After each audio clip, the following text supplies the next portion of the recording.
Base के बारे में हुआ था, इंट्रोडक्शन खत्म हुआ था उसका। अभी ये वीडियो लेक्चर जो रिलेटेड है वो है प्रॉपर्टीज़ ऑफ बेसिस से। तो बेस की प्रॉपर्टी की बात करेंगे यहाँ पर, बिल्कुल एसिड की तरह ही, जैसे एसिड की थी हमने physical properties of acid and chemical properties of acid, तो इसको भी बिल्कुल सिंपल तरीके से डिवाइड करके इसको भी करते हैं। तो पहले हम बात करेंगे फिजिकल प्रॉपर्टीज़ ऑफ बेस, ठीक है, फिजिकल प्रॉपर्टी की बात करेंगे और उसके बाद में बात करेंगे बेस की केमिकल प्रॉपर्टी के बारे में, ठीक है।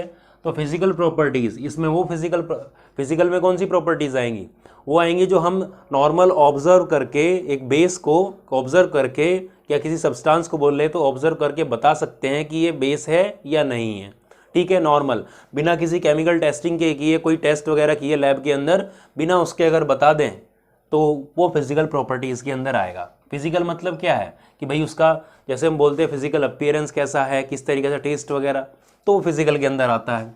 तो फिजिकल प्रॉपर्टी सबसे पहले हम बात करेंगे कैसे होते हैं। They are bitter in taste, taste में कैसे होते हैं, कड़वे होते हैं। और एसिड कैसे थे, टेस्ट में खट्टे थे, सॉर इन टेस्ट। दूसरी बात करते हैं तो जो बेस होते हैं, बेस क्या करते हैं, रेड लिटमस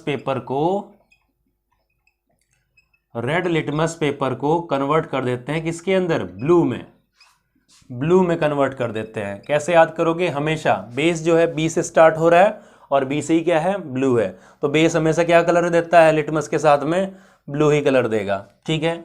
तीसरी हम बात करते हैं तो ये क्या होते हैं, जो बेस हैं, बेस क्या होते हैं, ये इलेक्ट्रोलाइट्स होते हैं। ये भी कैसे होते हैं, इलेक्ट्रोलाइट्स होते हैं। मीन्स क्या करते हैं, इनमें से इलेक्ट्रिसिटी फ्लो करेगी। मान लीजिए अगर हम डिस्टिल वाटर के अंदर बेस, कोई भी बेस का सॉल्यूशन जैसे कास्टिक सोडा या कास्टिक पोटास, ठीक है, ये डाल दें तो उससे क्या होगा कि उसमें इलेक्ट्रिसिटी जब फ्लो करेगी तो आराम से इलेक्ट्रिसिटी काफ़ी तेज़ी से फ्लो कर सकती है। क्यों, क्योंकि आयंस देते हैं ये भी, ठीक है। जो हमने बात की थी कि बेस क्या करते हैं, हाइड्रोक्साइड आयन देते हैं, OH आयन देते हैं, तो उसकी वजह से क्या होता है, इलेक्ट्रिसिटी फ्लो हो जाती है। हाइड्रोक्साइड आयन देंगे, जैसे अगर हम बात करें जैसे NaOH है, ठीक है, तो ये किस में देगा, ये कौन से आयन देगा, एक देगा केटायन कौन सा, Na सोडियम आयन, और एक एनायन देगा कौन सा, हाइड्रोक्साइड आयन। तो इन पॉजिटिव निगेटिव जो आयन, यानी केटायन और एनायन है, इनकी वजह से क्या होता है, इलेक्ट्रिसिटी फ्लो करती है उस सॉल्यूशन के अंदर। चौथी हम बात करते हैं तो they are slippery in touch. कैसे होते हैं, स्लिपरी इन टच। टच जब करते हैं तो कैसे लगते हैं, स्लिपरी। भाई अगर आप साबुन, सोपी इन टच बोल रहे हैं या फिर स्लिपरी इन टच, साबुन है, साबुन को हाथ में लेंगे तो कैसा लगता है, फिसलन सी आती है। तो इसी तरीके से इनकी भी फिसलन, हाथ में अगर लेते तो फिसलन महसूस होती है। तो ये इसकी क्या है भाई, टेस्ट करके देखा, लिटमस पेपर देखा, जला के देखा हमने, इलेक्ट्रिसिटी हाथ में टच करके देखा, ठीक है ना। तो ये क्या है, इस तरीके से जो भी प्रॉपर्टी आ रही हैं सब कैसी हैं, फिजिकल प्रॉपर्टीज़ हैं इसकी। तो ये नोट करें, ठीक है, या वीडियो पॉज करके स्क्रीनशॉट लें, ठीक है। उसके बाद में आता है बेस की केमिकल प्रॉपर्टीज़, ठीक है। तो केमिकल प्रॉपर्टीज़ को एक एक करके हम शुरू करते हैं इसकी, ठीक है। ये ज़्यादा इंपॉर्टेंट है, केमिकल प्रॉपर्टीज़ ऑफ बेस, ठीक है। तो जैसे हम बात करें सबसे पहले, जब बेस किसी मेटल से रिएक्ट करते हैं तो क्या बनाते हैं, salt plus hydrogen gas. Same उसी की तरह जैसे एसिड था, एसिड जब मेटल से रिएक्ट करते थे वो भी सॉल्ट और हाइड्रोजन गैस निकालते थे, ये भी उसी की तरह करते हैं। जैसे फॉर एग्जांपल सबसे कॉमन बेस कौन सा बताया, जैसे NaOH, ठीक है, या KOH भी ले सकते हो, प्लस मेटल। सबसे इंपॉर्टेंट और सबसे जो कॉमन जो रिएक्शन आपके बुक के अंदर भी दी और मोस्ट इंपॉर्टेंट है आपके एग्जाम के लिए, ठीक है, मोस्ट इंपॉर्टेंट जो मैं एग्जाम्पल लिखने वाला हूँ ये काफ़ी इंपॉर्टेंट है, कई बार एग्जाम में पूछा गया है, क्योंकि प्रेडिक्ट नहीं कर पाते बच्चे क्या रिजल्ट बनता है, इसलिए इंपॉर्टेंट है काफ़ी। तो जिंक के साथ में जब करते हैं, जिंक क्या हुआ, मेटल, बेस क्या हुआ, NaOH। तो क्या बनता है यहाँ पर भाई, पहली बात क्या है कि हाइड्रोजन गैस निकलती है और सोल्ट बनता है। तो सोल्ट कौन सा बनता है यहाँ पे, सोडियम जिंकेट बनता है, Na2ZNO2 और प्लस हाइड्रोजन गैस। तो बच्चे क्या करते हैं, इसको प्रेडिक्ट नहीं कर पाते कि क्या बनेगा, इसीलिए ये एग्ज़ाम के लिए भी काफ़ी इंपॉर्टेंट रहता है, कई बार पूछा गया है एग्ज़ाम के अंदर। सोडियम जिंकेट ये बनता है, कैसे बनता है कि भाई यहाँ पर जिंकेट आयन आप लिख दो तो आपको पता लग जाएगा। जिंकेट आयन क्या होता है, ZnO2 के ऊपर -2, ये होता है जिंकेट आयन। तो Na के साथ में करते हैं तो Na पे +1 चार्ज होता है, तो इसलिए क्या बनता है, सोडियम जिंकेट। Na के ऊपर क्या होता है, +1 होता है, तो इस तरीके से -2 का Na के नीचे आएगा और 1 तो 1 है। खैर Na2ZnO2, ठीक है। ज़्यादा इसमें डीपली नहीं जाना है इसके अंदर, क्योंकि आपका ये सिलेबस के अंदर अगर देखें यहाँ तक इतना ही है। डिटेल में अगर जाते हो इसको और ज़्यादा इसको कि भाई जिंकेट आयन कैसे बना होगा, तो इसके लिए आपको फिर 11th 12th उसमें जाना पड़ता है। तो इतना सिंपल है, यहाँ तक ही रखें, 10th लेवल तक ही अभी। तो क्या है, सोडियम जिंकेट आयन सॉल्ट, ये क्या है, एक तरह का सोडियम जिंकेट सॉल्ट बनता है, ठीक है। एल्यूमिनियम की बात करते हैं, सोडियम एल्यूमिनेट बनता है, वो आपके मेटल नॉन मेटल वाले चैप्टर में वो रिएक्शन आती है, ठीक है। तो जब भी ये क्या बेस जब मेटल से रिएक्ट करते हैं तो सॉल्ट और हाइड्रोजन गैस निकलती है। आपके एनसीईआरटी में इकलौती रिएक्शन यही दी हुई है, बाकी आप चाहें तो और भी कर सकते हैं। KOH के साथ करेंगे तो पोटेशियम जिंकेट बन जाएगा, ठीक है। खैर यहाँ तक हुआ, ठीक है। पहली रिएक्शन किसके साथ हुई, मेटल के साथ हुई बेस की, ठीक है। दूसरी हम बात करते हैं, अगर दूसरी रिएक्शन की बात करते हैं बेस की, हम बात करें किसके साथ में, एसिड के साथ में, ठीक है। एसिड की बेस में के साथ में की थी, या बेस की एसिड के साथ में करे, बात तो एक ही है, ठीक है। तो क्या बनना है, सॉल्ट प्लस वाटर बनता है, ठीक है। सेम पहले भी किया था एसिड में, एसिड को बेस के साथ किया था, यहाँ बेस को एसिड के साथ कर रहे हैं, वो तो वही रिजल्ट तो वही आएगा। जैसे बेस क्या है NaOH प्लस एसिड क्या है, जैसे मान लीजिए HCl ले लिए, चलो इस बार H2SO4 ले लेते हैं, ठीक है। H2SO4 क्या बनेगा, सॉल्ट। भाई वाटर बन रहा है तो वाटर निकाल दीजिए पहले, H2O बचा हुआ क्या वापस लिख दीजिए जो का तू, Na बचा और यहाँ पे SO4 बचा, तो क्या बनेगा Na2SO4। क्यों, क्योंकि सल्फेट के ऊपर क्या होता है, -2 चार्ज होता है, ठीक है। तो ये क्या बन गया, सोडियम सल्फेट, ये भी क्या है, सॉल्ट और ये वाटर, ठीक है। अब यहाँ पर क्या होता है कि एक चीज़ आपको देखनी है, जो सॉल्ट बना है ये आप सीखे हैं यहाँ पर, ठीक है। ये जो सॉल्ट बना है यहाँ पर, ये न्यूट्रल सॉल्ट है। कैसा सॉल्ट है, न्यूट्रल। यहाँ पर जो बताना चाह रहा हूँ वो सीखे हैं यहाँ पर, सॉल्ट न्यूट्रल है, मतलब ना तो ये एसिडिक होगा ना बेसिक होगा। क्यों, क्योंकि यहाँ पे NaOH क्या है, ये भी स्ट्रॉन्ग बेस है और H2SO4 भी स्ट्रॉन्ग एसिड है। तो स्ट्रॉन्ग बेस स्ट्रॉन्ग एसिड जब मिलके क्या करते हैं, एक सॉल्ट बनाते हैं, वो न्यूट्रल होता है। तो ऐसी टाइप की रिएक्शन को हम क्या बोलते हैं, न्यूट्रलाइजेशन रिएक्शन भी कहते हैं। इसलिए हमने पहले ही बोला था कि बेस को ऐसे भी डिफाइन कर सकते हैं कि बेस ऐसे सब्सटेंस है जो किसी एसिड को न्यूट्रलाइज कर देते हैं, ठीक है। इसी प्रिंसिपल के ऊपर जो एंटा एसिड है, ठीक है, जैसे मैग्नीशियम हाइड्रोक्साइड का यूज़ करते हैं या बेकिंग सोडा का भी यूज़ करते हैं, वो इसी प्रिंसिपल पे काम करता है, ठीक है। जो HCl होता है स्टमक में, उसको न्यूट्रलाइज कर देता है, ठीक है। अब यहाँ पर हमने बताया ये, अब बोलना क्या चाह रहा था मैं पहले इसमें, ये बोलना चाह रहा था कि जब अगर ये यहाँ पर दोनों ही स्ट्रॉन्ग एसिड और स्ट्रॉन्ग बेस लिया है, ठीक है, दोनों ही स्ट्रॉन्ग एसिड और स्ट्रॉन्ग बेस लिया है, अगर मैं यहाँ पर ले लूँ जैसे NaOH प्लस CH3COOH, ठीक है, तो क्या बनेगा, अब भाई ये क्या है, ये है आपका एसिटिक एसिड, वीक एसिड होता है और ये स्ट्रॉन्ग बेस है। तो क्या बनेगा, H2O बाहर निकाल दे, सेम इसी फॉर्मूला पे काम करेगा। H2O बाहर निकाल दिए, यहाँ से ये और यहाँ से ये बचा क्या, CH3COO यहाँ से बचा और वहाँ से Na बचा। तो ये क्या बन गया, ये सॉल्ट का नाम है सोडियम एसीटेट, सोडियम एसीटेट। अब यहाँ पे बेस कैसा था, स्ट्रॉन्ग था, और यहाँ पर एसिड कैसा है, वीक। तो ये जो सॉल्ट बना तो, लेकिन ये सॉल्ट कैसा होता है, ये सॉल्ट होता है बेसिक सॉल्ट। बेसिक सॉल्ट का मतलब क्या होता है कि अगर इसको पानी में घोला जाए तो पानी में घोलने जाने पर क्या होगा, पानी में घोल लें और उसमें pH लिटमस पेपर डाला जाए तो वो कैसा कलर दिखाएगा, ब्लू कलर दिखाएगा, ठीक है। यानी कि रेड लिटमस पेपर डाल ले तो ब्लू कलर उसका हो जाएगा, यानी कि ये बेसिक होता है। जब pH पढ़ेंगे तो वहाँ पे हम बताएंगे कि pH इसकी 7 से ऊपर चली जाती है, ठीक है। इस तरीके से ऐसे ही कुछ और सॉल्ट हैं जो बेसिक सॉल्ट होते हैं, आगे भी आएगा, सॉल्ट का अलग से आएगा टॉपिक। इसमें जो बेसिक सॉल्ट हैं वो कौन कौन से हैं, जैसे आपके Na2CO3, सो वॉशिंग सोडा बनता है जिससे sodium carbonate, NaHCO3 sodium hydrogen carbonate जिससे बेकिंग सोडा बनेगा। ठीक है, तो ये भी कैसे एग्जाम्पल हैं, ये भी बेसिक सॉल्ट के एग्जाम्पल हैं। अब अगर एक एग्जाम्पल मैं यहाँ पर लूँ जिसमें बेसिक एसिडिक सॉल्ट बन रहा हो, तो एक एग्जाम्पल मैं लेता हूँ, जैसे यहाँ पर मैं ले लेता हूँ NH4OH। ठीक है, ये कैसा हुआ, वीक बेस हुआ, OH आ रहा है तो बेस हुआ। और यहाँ पर मैं ले लेता हूँ स्ट्रॉन्ग एसिड HCl, तो क्या बनेगा, ये बनेगा आपका भाई H2O तो बाहर आ ही जाएगा, H2O तो बाहर आ ही जाएगा, बाकी क्या बचेगा NH4Cl। भाई ये H और ये OH बाहर आ गया, बाकी बचा हुआ लिख दिया NH4Cl। तो ये जो अमोनियम क्लोराइड बना यहाँ पर, ये जो सॉल्ट बना, ये कैसा सॉल्ट है, ये एसिडिक सॉल्ट है, एसिडिक सॉल्ट। यानी कि इसको अगर पानी में घोलेंगे और घोलने के बाद में अगर हम इसके अंदर ब्लू लिटमस पेपर दें या रेड लिटमस पेपर दें, तो रेड पे तो कोई इफेक्ट नहीं पड़ेगा, ब्लू लिटमस कैसा हो जाएगा, रेड हो जाएगा, क्योंकि यहाँ पर ये था स्ट्रॉन्ग एसिड और वीक बेस, तो स्ट्रॉन्ग एसिड का फीचर यहाँ पे ज़्यादा दिखाई देगा। ठीक है, तो ये मैं बताने वाला था, ये बताना मैं चाह रहा था यहाँ पे आपको, इस पे भी थोड़ा सा ध्यान दिया जाए।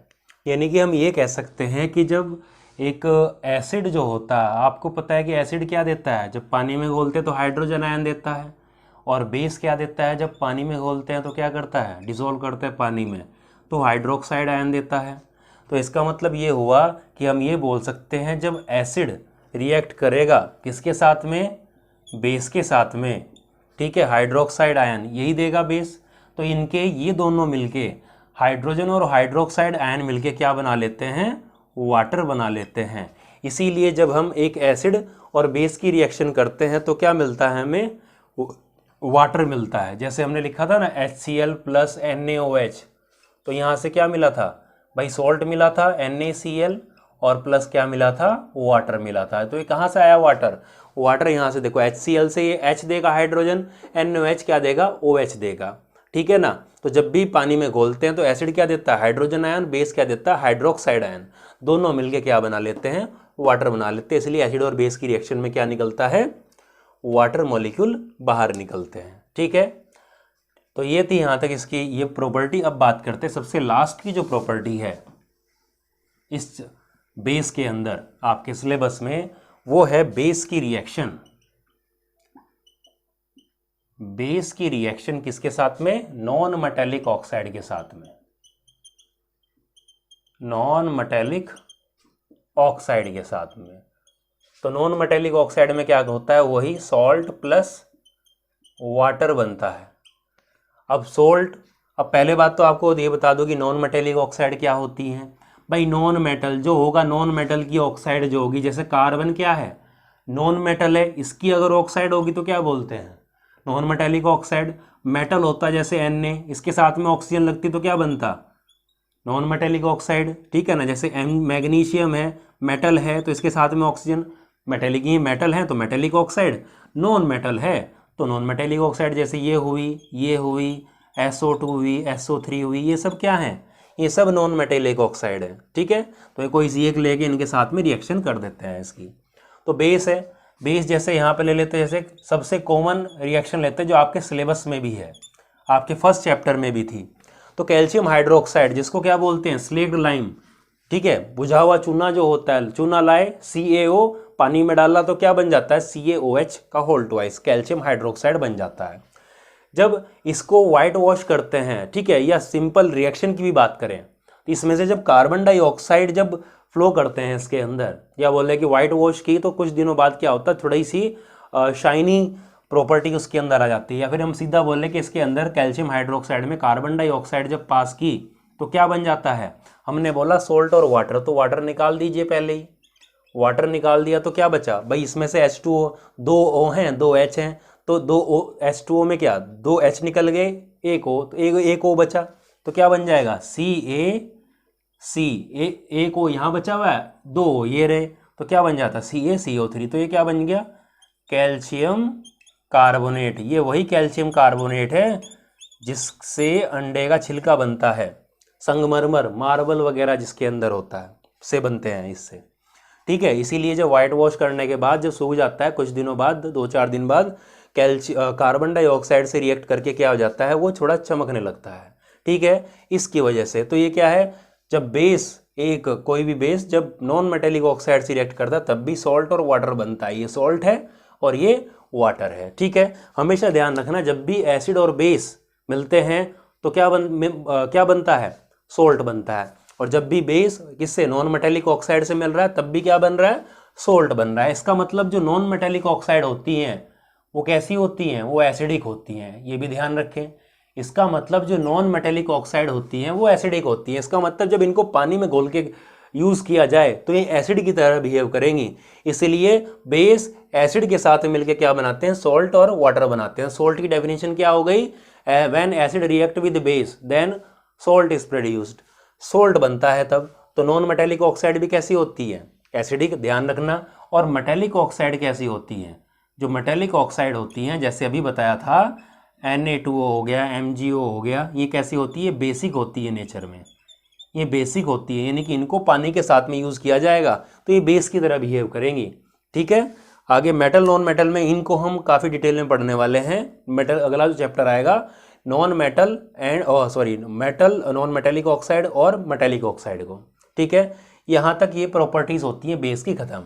अब लास्ट में एक टॉपिक कर लेते हैं छोटा सा, जो कि है यूजेस ऑफ बेसिस। तो ये हैं यूजेस ऑफ बेसिस। तो पहले ये जो मैंने लिखे हैं यहाँ पर, ये कुछ इंपॉर्टेंट बेस हैं जो जनरली आपने सुने होंगे नाम इनके। तो जैसे सोडियम हाइड्रोक्साइड, सोडियम हाइड्रोक्साइड क्या होता है, NaOH, ठीक है। क्या यूज है इसके, मेन मैन्युफैक्चरिंग इन सोप, साबुन बनाने में, ये मोस्ट इंपॉर्टेंट, ये सबसे ज़्यादा यूज़ होता है, ठीक है। साबुन बनाने में NaOH का यूज़ होता है, याद रखना। कार्बन एंड इट्स कंपाउंड जब चैप्टर चलेगा उसके अंदर सोप प्रिपरेशन आएगी तो उसके अंदर भी NaOH का ही यूज़ होगा, ठीक है। पेपर और सिंथेटिक फाइबर जैसे रेयन बनाने में। दूसरा आता है कैल्शियम हाइड्रोक्साइड, ब्लीचिंग पाउडर बनाने में, ब्लीच यूज़ करते हैं जब, ठीक है, ब्लीचिंग पाउडर बनाने में यूज़ होता है CaOCl2, ठीक है, फॉर्मूला है ब्लीचिंग पाउडर का। ये भी आपका अगले जो चैप्टर्स आने वाले हैं उनके अंदर एक टॉपिक है। साथ में ये इसमें यूज़ हो रहा है। साथ में आप पढ़ेंगे कि जो एसिडिक सोयल होती है उसको न्यूट्रलाइज करने में भी स्लेक्ड लाइम, यानी कि कैल्शियम हाइड्रोक्साइड को ही दूसरा नाम है स्लेक्ड लाइम, उसका यूज़ होता है, ठीक है, सोयल की एसिडिटी कम करने के लिए। मैग्नीशियम हाइड्रोक्साइड MgOH का होल ट्वाइस, ठीक है, used as an antacid. Antacid मतलब कि इस तरह की दवाइयाँ टैबलेट वगैरह बनाने में काम आते हैं, जैसे जिनसे स्टमक की जो एसिडिटी है उसको न्यूट्रलाइज किया जा सके, ठीक है। सोडियम कार्बोनेट, सोडियम कार्बोनेट क्या होता है, Na2CO3, तो इसको used as washing soda, washing soda बनाने में यूज़ होता है, ठीक है ना। वैसे क्या होता है Na2CO3 और वॉशिंग सोडा का फॉर्मूले में सिर्फ 7H2O होता है, यानी कि वहाँ पे Na2CO3 और वॉशिंग सोडा का फॉर्मूला हो जाएगा Na2CO3 इंटू 7H2O, ठीक है, Na2CO3 इंटू 7H2O। तो ये पूरा फॉर्मूला बन जाता है, यानी वाटर मॉलिक्यूल मिला के इसका बन जाता है। And removing hardness of water, most important, ये आपके इसमें भी और मेटल नॉन मेटल वाले चैप्टर में भी है, ठीक है।